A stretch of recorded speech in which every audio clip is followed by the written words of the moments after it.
All right, welcome guys.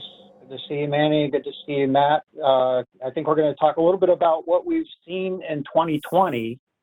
And, I think we did a half-decent job with our predictions last year. And so let's cover that first. And I think what I'll do here, first of all, is just talk a little bit about the discussion we had last year about use of artificial intelligence and machine learning use in cyber attacks. And, I think the overwhelming conclusion that we came to was that, even if artificial intelligence is used in cyber attacks, it likely won't be something that we would actually see. I think Jim Clausing also really kind of covered the fact that there are so many opportunities for attackers that they don't really need to use machine learning or complex algorithms to be able to find targets. They have the opportunity to do that just by simply maybe scanning and using some simple rules to say, yeah, that's one I want to go after. And it's interesting because we're going to revisit that point a little bit later on here when we talk about other observations. But what are your thoughts, Manny? I tend to agree, although I think there was, in looking at some of the research, when I realized what this story was about, I kind of went back and tried to take a look and see if there was anything that kind of popped as in terms of the use of machine learning or AI.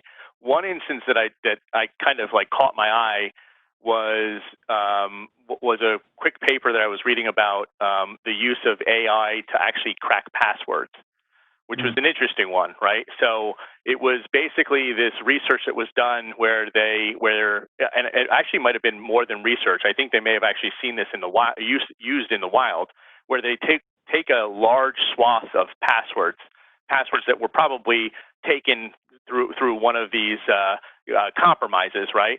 And then they take that huge list and they throw it through an AI engine, and that engine takes all those passwords and then iterates and creates passwords based on passwords. And then they use that bigger list to go after a new target. That was interesting in one use, I think, that we probably did see throughout 2020. Yeah, that's actually a very good point. And absolutely. If authentication platforms, they're using passwords, don't have good, solid controls against password stuffing attacks or brute force password guessing attacks, they're definitely going to become a victim. And I think on top of that, as you're even suggesting, password complexity rules aren't good enough anymore. You really have to have additional controls on top of that. And so organizations really should be looking at it if they don't have something in place to at least block known compromised passwords. But to your point, I guess the next effort there might be to use artificial intelligence to be able to create passwords that are likely in existence and didn't fit into either of those two categories. Right. So, that's a little scary, and I wasn't aware of that article. I'm glad you brought it to light here. Yep. What are your thoughts, Matt? Well, I also haven't heard of any cases of anyone using AI or machine learning and offensively in actual hacking cases. I think what you're describing there might have been a research paper, Manny, but correct. Yeah, correct. Which again, just because we haven't seen it being used, it's hard to detect it because it would happen in some server somewhere else. It wouldn't be you wouldn't run a machine learning model on a victim machine. There's other places you would do that. The one thing that does strike me as the possible next frontier for that is the use of deep fakes, possibly for phishing, for social engineering. People are creating videos. This is more of a social engineering or influence or propaganda thing than it is a strictly cybersecurity thing. But I think the lines blur a little bit these days. I think you could use that as a way to impersonate somebody, to create a convincing video, to convince someone to take an action, to create the same thing with perhaps voice prints. Voice print authentication is in use these days. If you can create a convincing copy of somebody else's voice, you could feasibly fool a model. Now, these are all examples of what could happen. I know that deepfake technology is pretty convincing today, at least for videos, but it seems to be used mostly for entertainment purposes, I guess, at this point. But I wouldn't put it past people to start using it in ways that anything that sort of would help them authenticate or convince someone that they are who they are not. Mm-hmm. Yep, you're absolutely right. I know there were concerns about use of deepfakes to influence elections. I don't know to what extent that was used or not, but you're making a good point here that there's a subtlety between use of perhaps artificial intelligence as a means to create a means to perform an attack, as opposed to actually performing the attack itself. And I think we actually talked about that concept in the prediction, and it certainly is suggestive. But as you said, as you pointed out, I haven't seen anything in the press.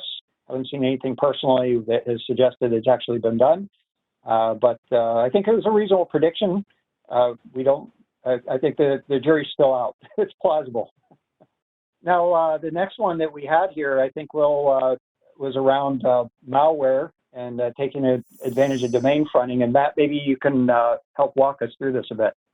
Sure. So domain fronting is sort of a technique that allows you to masquerade requests for one domain as requests for another one. This is when you've got a system that has shared hosting, and then you're using TLS as a way of saying connect to domain A. But also because there are many other hosts at that same IP address, once you've done that initial connection, you can actually redirect your stuff to a secondary domain. And this was at least common in certain anonymizing networks. I believe the Tor network had a plugin called Meek that would do this for you. I think a couple years ago, we saw that a lot of the providers of cloud services that this was possible on have since taken action to prevent this. So there are fewer places you can do it anymore. I did see one article this year. It was actually about a DEF CON talk of a variation of domain fronting. But in terms of reports of malware actually doing it, I really haven't seen anything to suggest it's in heavy use. So I'm afraid this one might have missed the mark. Yeah, I think I tend to agree with you. I haven't personally seen anything that suggests that it has been in use. There are probably a whole pile of attacks that we don't have a full insight into that potentially could have used it. Yeah. But I certainly haven't seen it cited. And I think it's similar to in some respects, with artificial intelligence and direct use of it in attacks, that there perhaps isn't a sufficient need for it this point to add that additional complexity to be able to perform the attacks that the attackers really want to perform. We certainly have seen that a lot of the attackers have sort of a recipe that they like to use, that they're comfortable with. They've used it in one place, it worked, or maybe there was something about it that didn't work. They do some fine tuning and take it to another place. I would say that domain fronting is a little bit more revolutionary in terms of what needs to happen, and a little more complexity. So perhaps that's an inhibitor.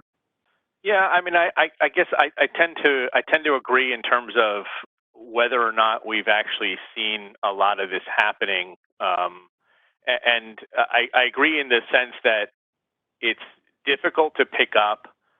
So I'm not going to say that it's not out there and it's not happening.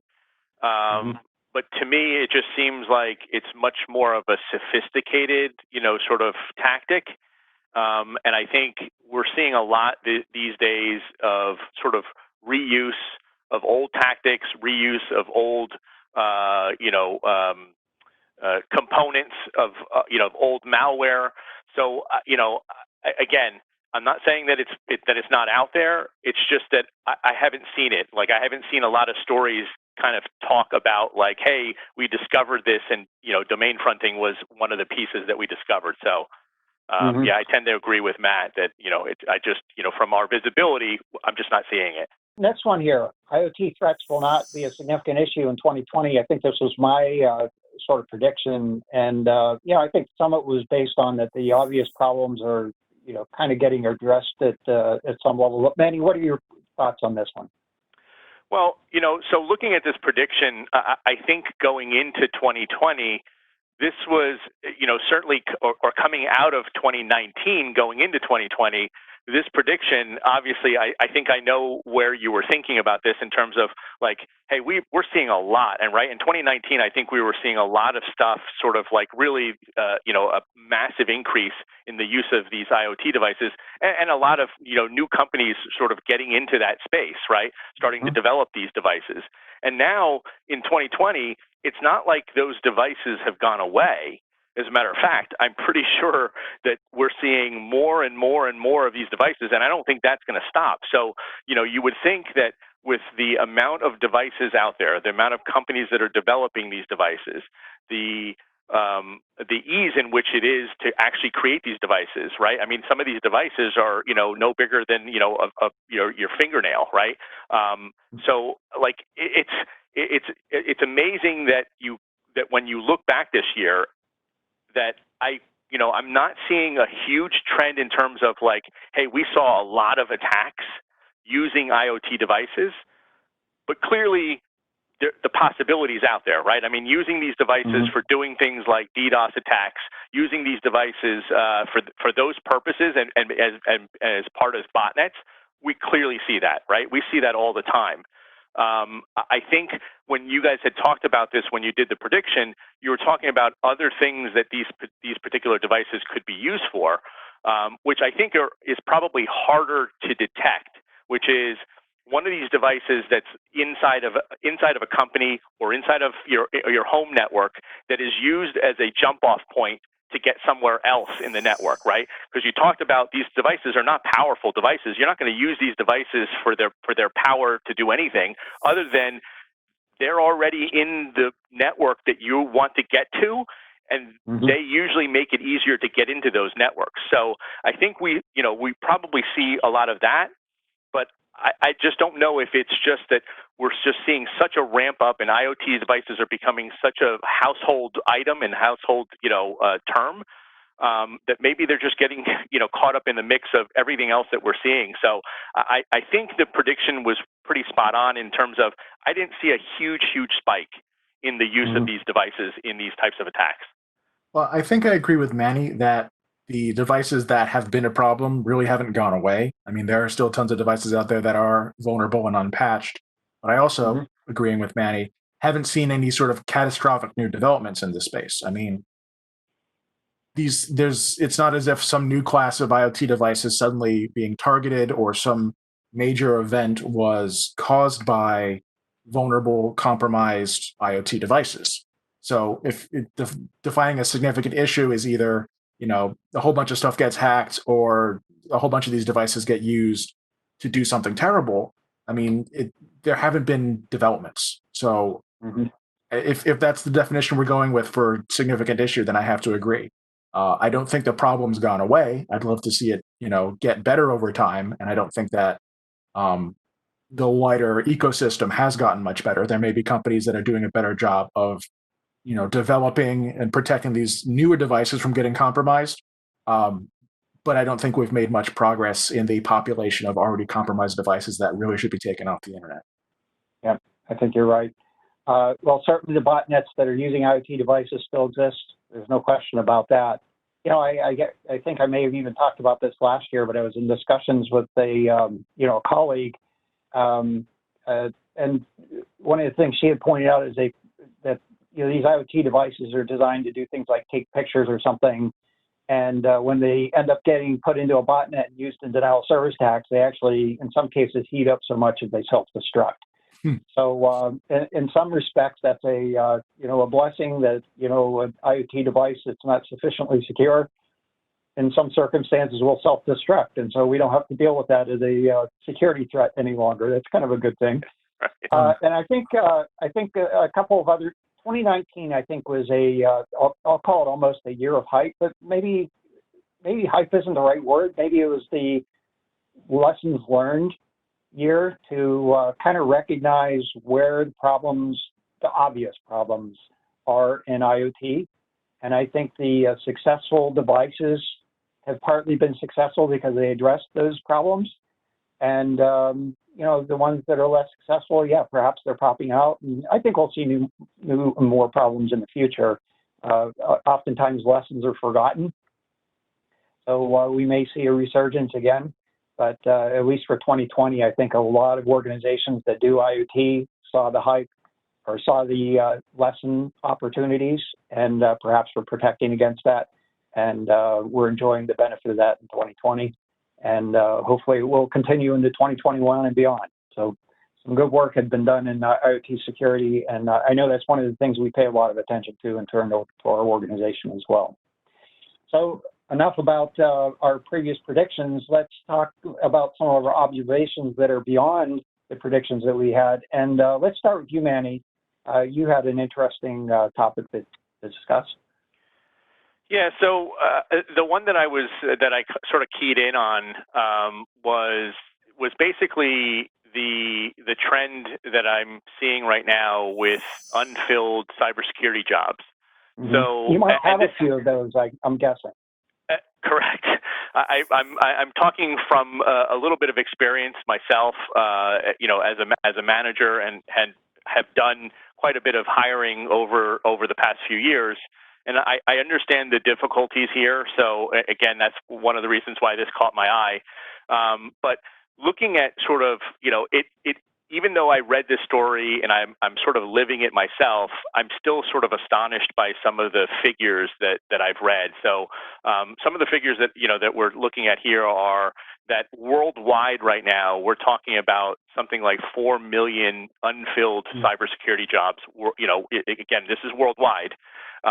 Which is, to me, that's just, you know, an absolutely outstanding number. You know, it's amazing to me that there's that many. Now, when you break that number down, most of the 4 million are not in the U.S., which is a good sign. I think, as a matter of fact, some of the figures that I saw was something like maybe half a million are in the U.S., but 2 million of these are in Asia-Pac, which is amazing to me that 50% are in Asia-Pac.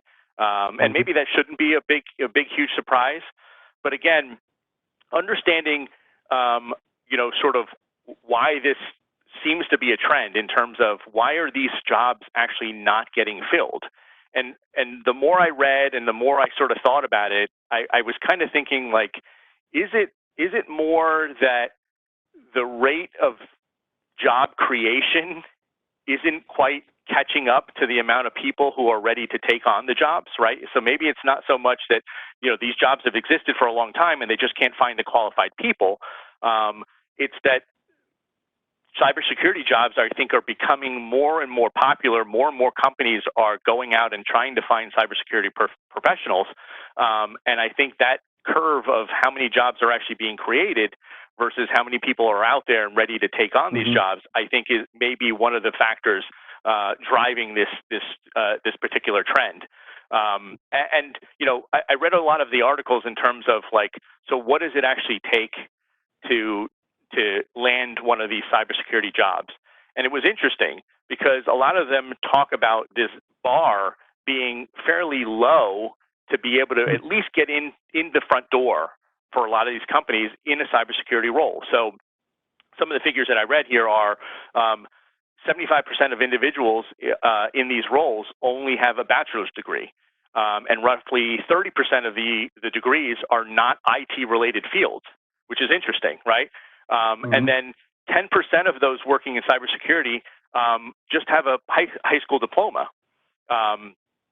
So so they're saying basically that a lot of people that are taking on these roles, and there's also a figure that talks about how many folks have these roles that have moved from other careers completely.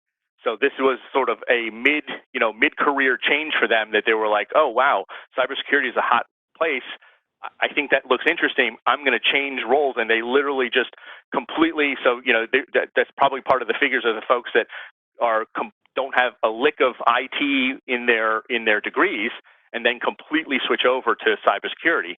And so, again, reading through this stuff, it's interesting to see that we have so many unfilled jobs today, even though they're talking about this bar being low to get in. But but experience tells me being a hiring manager, that I will say that, in the last rounds that I've had to go and hire folks, it is difficult. It's difficult getting the people to apply for the jobs, to get them to apply for those jobs. So, again, that's kind of the trend that I was looking at, and it's somewhat following. So right now, the unemployment rate is kind of dropping a little bit towards the end of this year. Again, I don't know how much of impact that has to it. Obviously this year we're dealing with COVID related, so there's a lot of more people that have lost their jobs earlier in the year, right? That are trying to get new jobs. So I think a lot of that's going to have an impact in terms of how does it actually play out by the end of the year when they tabulate all the numbers, but it's interesting. Yep, absolutely. I'm really interested in your opinion on this, Matt, because you happen to be a person that's working in a cybersecurity position. I think you are actually one of the folks that's relatively a characteristic of what you might expect. So tell me what you think. That's a good question. I have not been in the job market, so it is a little harder for me to measure what the experience is like right now. I've seen people come in from all walks of life. I mean, we have a couple guys on our team who, went to school for it. Some guys who have learned to do it. Some folks who actually didn't do all that much schooling at all and are fantastic at it. And also, in a couple of chat rooms with some friends of mine in the industry, and I'm seeing their experiences with getting hired. It seems to be difficult to get hired at some places too. I mean, I know at least one guy who put out something like 8 resumes to all these different companies and just either didn't hear back or eventually was rejected. And this guy, I know he's good. He may be relatively new, but if it were up to me to vouch for him, I'd say absolutely hire him in a heartbeat because he's got the drive and the interest and understands it well enough to present about it on multiple topics. I don't know what the disconnect is. It seems that I might be just being part of maybe if I'm already in the community of people who are interested and are looking, but from the inside, it looks like it still might be a struggle to get hired. Maybe the expectations are too high. Maybe you're looking for folks that have 5 to 10 years experience, when you might be better suited looking for someone with maybe not a lot of experience, but a lot of motivation and the readiness to learn rapidly. Yeah, Matt, I think you really hit on a couple, perhaps a few really important facets of this that I think is perhaps a good message for folks to hear. And I'm sharing my opinion. I am not an authority on this topic, but it's certainly been my observation over the years as working in cybersecurity. First of all, you pointed out interest or motivation. I think that's a really important characteristic of somebody that's actually in what I described as cybersecurity position. And part of that's because, the second facet is sort of the educational, I'll say, discrepancies or even requirements that Manny had pointed out. It's more about the motivation and the curiosity and going outside of what the institutional knowledge is. That is, I don't think you can, train somebody on the regiment of being a cybersecurity expert. I think you have to basically build that based out of your own interest and to go outside the box and observe what others are doing and then consider how that can be permuted into just something that somebody hadn't even thought about. So I think there's a reasonable amount of innovation and personal motivation around that for self-education that comes from it. So that's, I think, one really important facet of this. And I think a lot of institutions or organizations that are doing the hiring or looking for qualified individuals are looking for educational, perhaps a little too institutional in their process of hiring, and are perhaps not looking far enough outside the box for the candidates who are perhaps really good at that in those roles. So that's, I think, one category is, the motivation, perhaps not looking so much at the education, but more looking at the motivation and the skills that the person has developed or their ability to develop those skills, the talent that's kind of inherent in their genes, so to speak. The other area that I think is really important is to make sure that we make a clear distinction between a discipline and a position. And in my opinion, cybersecurity, not always, but almost always, is more of a discipline within a position. That is, what we tend to be looking for when we do threat analysis are people that are good at data analysis, but have a discipline and data analysis that are associated with cybersecurity. And I think that's true in software development. You may be a software developer, but have a discipline in cybersecurity. And so I think in many cases, these positions that are looking for a cybersecurity person really should be advertising for data scientists, advertising for software development folks, advertising for system engineers with a cybersecurity discipline, as opposed to trying to advertise for a position in cybersecurity. There are certainly positions in cybersecurity that is, Matt, what the kinds of things that you do and hunt activities, I think, are very applicable in this regard. That really is a cybersecurity position. I think there are others in terms of compliance activities, which again, I think is a discipline that is compliance around cybersecurity I think is really around things like project management and documentation and tracking activities, not necessarily a position in cybersecurity. So I think the opportunity to reduce that has more to do with, I think, maybe shifting the way we think about opening positions to find interested, motivated, qualified individuals. Let me pause for a moment on that, because I think this is one that deserves your opportunity to provide a little feedback for or against. Yeah, I would say, Brian, those are great points. I think that distinction you made is a really important one, and I think it is something that I think folks don't realize when they make this label and they label it cybersecurity. There's some mentality that you look at that and you go, oh, I know what kind of job that is. And you're right. Mm-hmm. Within that title of a job, right? Within that position, there are so many different disciplines, right? You can bring somebody in that is doing, a work that is completely different than the person that's sitting right next to you. Like you said, you could be somebody who's doing, SOC work, incident response work. You could be somebody who's doing project management work. Software development. Every one of those facets, each one of them has a piece of it that has to have cybersecurity as a piece of it, right? I mean, if you're a company and you want to do security right, you have to have those security people embedded in those jobs, because it makes security easier. So it's a great point. Yeah. But really quickly, Matt, what do you think? For or against? I agree with you. I think that when somebody tries to boil down a cybersecurity job into a single role, they're doing it a disservice. Just looking at the organization that I work for, I agree with Manny that there are people in varied disciplines within cybersecurity. I mean, we need project managers. We need malware analysts and blue teamers, and there's so many different things that you could be doing to get a cybersecurity job. Even if you don't think what you do day to day has a place in a cybersecurity organization, it probably does. If you've got some sort of technical chops or the ability to run projects or run teams, then yes, you come on in. We'll take a listen. Honestly. Yeah. Very good. Okay, so let's Matt, let's hand the reins to you here a little bit. What are your observations for 2020?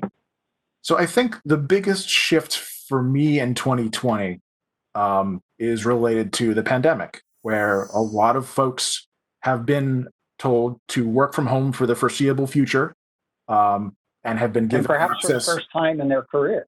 This is very true, and then that's actually a key point that I will get to, is that these are folks that normally go to an office, have some physical place to commute to, who have now been told, do your job from home.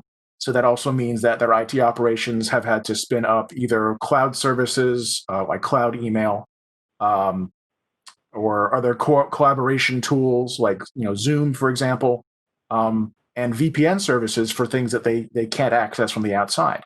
So there's been this huge shift in IT, and as a result, there's had to be a big shift in securing those IT assets. At the same time, attackers have noticed that there are a lot of people who, for the very first time, have to figure out how to get into their VPN, how to get into their webmail, and are taking advantage of that uncertainty to phish people for the credentials to these systems. So now you've got a large user population, possibly some who are less informed or less aware of what the process and procedures are. And now people are trying to trick them into giving up their credentials. And it's working. It also doesn't help that in the last year, we've seen several VPN vulnerabilities. And as people are pushing out VPN technology, I don't know for certain that they're going and checking, what CVEs apply to the product I've just turned up. My guess is they aren't. So in general, I think the shift to work from home has added a whole bunch more risk and a whole lot more of a, let's just go with concern. I haven't seen statistics on the number of companies that have been hacked as a result, but I have seen statistics on the amount of phishing targeting specifically working from home technologies. So I think that's the defining thing for me for this year, and I expect it to continue on to the next year. Yeah. At any time that an organization is, forced in haste to come up with solutions, particularly in technology, there's a learning curve in any type of new technology that folks are trying to apply. VPN technology obviously is not new, but for organizations that have generally been, brick and mortar type organizations and have gone to a work from home model, that learning curve has probably been steep, and they've probably made some mistakes along the way, and hopefully they haven't, had those mistakes exploited. But that certainly has been the case for a lot of organizations. I think you've got it nailed there. What do you think, Manny? Yeah, I mean, I tend to agree with everything that's said. I mean, it's a tough situation, right? And then on top of everything that you've talked about, you have the stress of the pandemic itself, right? So everybody who's working and trying to make these decisions and are under their own personal lives stress about like what's happening in the world, am I going to be safe or whatever? So those things play into the daily sort of, mentality of these people who are making these decisions about like, hey, we need to switch workforces and stuff. And then you're dealing with employees that maybe are not as easy, they're not feeling as comfortable about some of the changes that are actually happening, because we know that in certain situations, especially in like IT, the option to move these folks to working from home, maybe you could only do a certain percentage, but some of the stuff, like if you're working in a data center, there's some people that actually have to go in and touch physical, boxes, and so those people still have to go into the office, and so you got to think about those, those types of situations where you're going to be sending folks still back into the offices, and maybe it's not as safe of an environment anymore just because of everything that's going on. But yeah, I agree that it's difficult, and I think because of all this stress and because of people moving to it, there probably is a tendency to sort of rush things, and you're not going to take the time that you normally would have taken to roll something out because somebody's tapping you on your shoulder and saying, we're losing money. You got to get us, you got to get us working again. So yeah, absolutely. Yeah. Lots of hurdles in 2020 to keep businesses alive, and it's been a challenge for IT organizations, no question about it. So I think that's a good observation, Matt. I think one of the observations I'd like to share here is kind of one of the instigators for what my prediction for 2021 was that we recorded about 4 weeks ago, and one of the things I've made it as a point as a part of that observation or the prediction for 2021 is that how economics influences the type of activity here. And what I'm referring to specifically is extortion attacks. That is performing an attack against an organization like a DDoS attack or a ransomware attack, and basically extorting them for money to restore their services.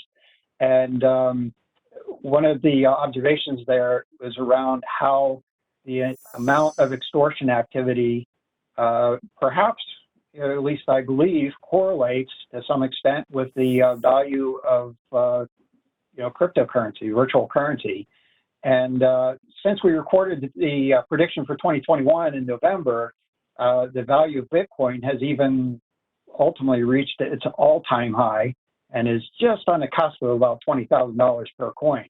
And so I think that's been one of the things we've been observing in 2020 is that there's been a significant increase in extortion attacks, both DDoS attacks and ransomware attacks. I'm going to focus in here a little bit on ransomware attacks because there are a few things that I think have been occurring in that space. One is that they're much more pervasive. I think the frequency of the events has gone up, or at least the frequency of significant events associated around ransomware attacks has gone up. And what I mean by that is it essentially ends up in the public domain because a business has been adversely impacted by a ransomware attack. You know, previously we had seen most of the targets were, chosen with an eye toward the likely key payers,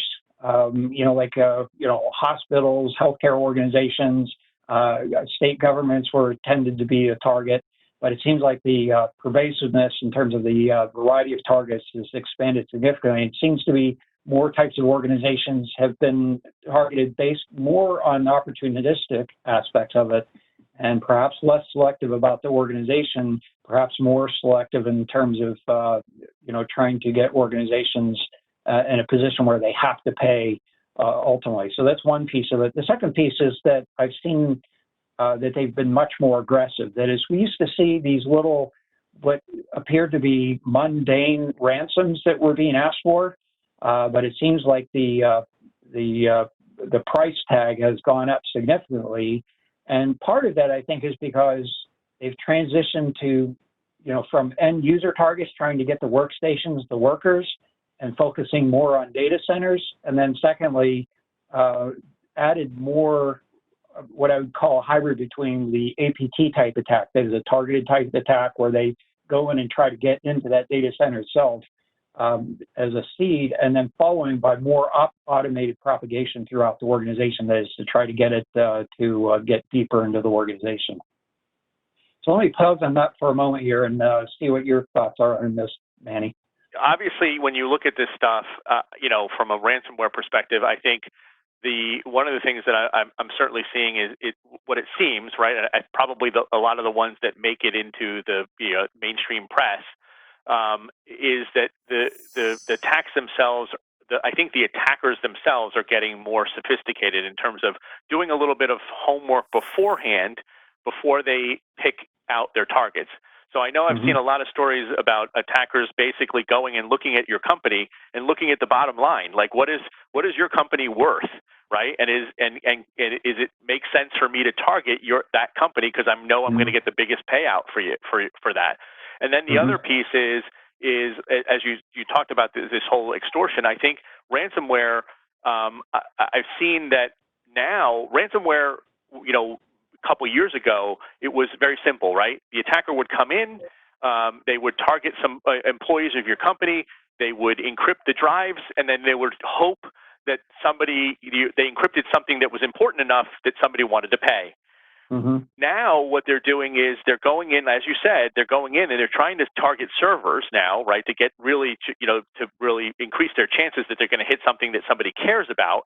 But now they're adding the extortion piece of it, which is to now go to this company and not just say, hey, we encrypted your data, give us some money and we'll unencrypt it. Now it's give us money to unencrypt it, and if you don't give us the money, we're going to let the entire world know that we have your data, right? And that's the other piece.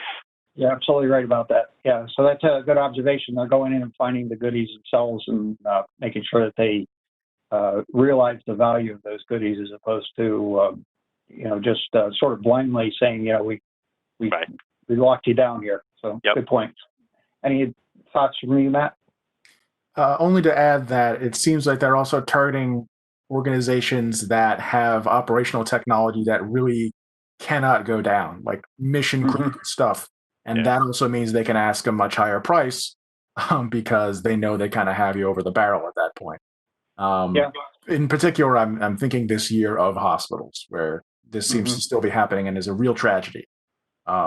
So that's all I have to add. Yeah, you're absolutely true. And, I think one of the things that has been an observation for me, and I think a recommendation, we've often made recommendations. There are lots of them out there about how you prepare for ransomware attacks.